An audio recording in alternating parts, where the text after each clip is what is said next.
Today we want to look at the anthropology of St. Thomas Aquinas to understand how he viewed human beings.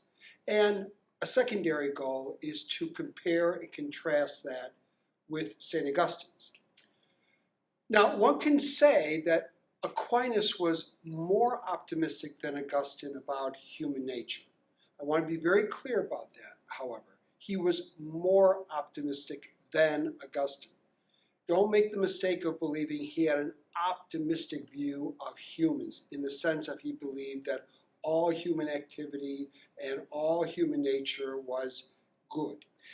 What he basically believed was that, yes, original sin scarred who we were and our relationship with God, but it did not rob us entirely of our natural goodness. So he differed from Augustine on that point, whereas Augustine believed that original sin, our own sinfulness, essentially took away God's likeness within us. We were still God's image, but God's likeness was gone, and only grace could restore it. For Aquinas, there remained active in our lives, even without God's direct intervention, God's grace in our lives. Now, I want to start by asking a question. What makes for human happiness? If you think about our notions of what makes for a happy life, what do you think about? Do you think about our celebrities and the lifestyles they enjoy?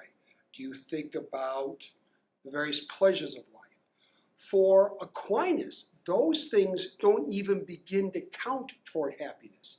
He distinguished three different levels of what we would refer to as happiness. And what we often consider happiness, he would say, is just life's pleasures. He calls them enjoyments. Enjoyments are fine, but they have nothing to do, in Aquinas' view, with human happiness. For Aquinas, to understand what makes for human happiness, you have to understand what it is to be a human. And for Aquinas, what makes humans unique is our ability to reason. And for Aquinas, the only object that can satisfy reason is truth. And so a dog or a monkey or certainly a rose bush would never have the capacity for reason. Therefore, they could find happiness, your dog can find happiness, without contemplating truth. But a human will ultimately only be satisfied, will only find happiness if they are in possession of some sort of truth.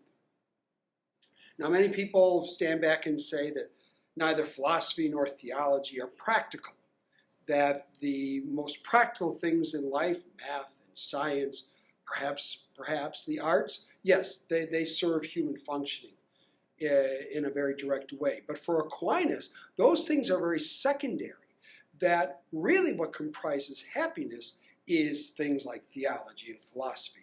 It's beginning to pursue truth and to come to some possession of it. So for Aquinas, we can achieve some happiness in this life because we can, to a certain degree, contemplate the truth. I can come to know God, at least to a certain degree in this life.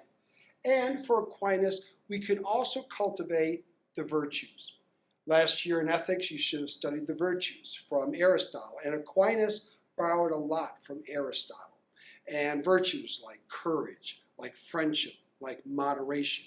These things, as we cultivate them, they will bring us happiness. As I become a better friend, I become happier. As I develop a sense of being just toward others, living in moderation, I develop a certain happiness. And that, Aquinas said, is possible in this life. However, Aquinas held on to the idea that in this life we can never find perfect happiness because we will never have the fullness of truth. It's just impossible. That sin, that our condition, our sinful condition, prevents us from truly ever capturing the essence of God. And that alone, again, is what's going to get us happiness. Also, what Aquinas said, Aristotle missed were the theological virtues. You may have heard about them. They are often mentioned when we hear the readings from St. Paul's letter to the Corinthians. We almost know them from memory. St. Paul says there are three things that last. What are they? Faith, hope, and love. And the greatest of these three is love. And so for Aquinas, these theological virtues of faith, hope, and love are ultimately what bring us to happiness. But in this life, again, while we can love, we will never love perfectly. We will never love 100%. We will never love ourselves 100%. So we can't love others 100%. We can't love God 100%. And so perfect happiness will elude us. Yet it is in our nature to move toward happiness. That's how he's more optimistic.